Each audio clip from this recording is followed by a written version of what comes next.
Right now I'm with Faith and Musa from Linwood Church, is it? Okay, so just let's say Faith and Musa. Which one is Faith? Who's Faith? Faith and Mrs. Musa. So Faith and Musa just going to give us a summary of the basic camp experience. So tell me, what was your best camp highlight? Something that you remember, say, 2026 was a vibe. So this year was different from the other years because we were separated from like the grandfathers in their own church and the babies in their own church. So made the experience better because you have to more complex. More mature lessons. These guys are now mature. Pathfinders are now mature. Okay.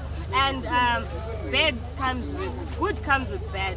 What was your worst camp experience? Something that you don't want to see happen again? I think the worst for me would be like the bathrooms because you'll be rushing to go and then later on you see there's some unexpected things in the bathroom and then you just be like, oh, what is this? Okay. So it's just the bathrooms. Church was fine. Church was fine. Anything with the water?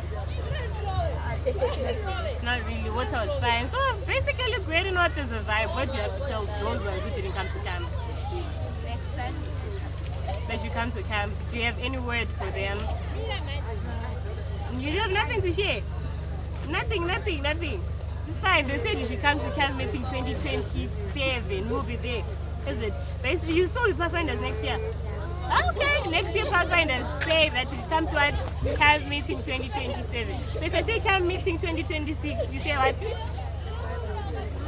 The Bible is my best friend forever, and let's just try it. So Campmeeting 2026, bye for my best friends forever. Thank you.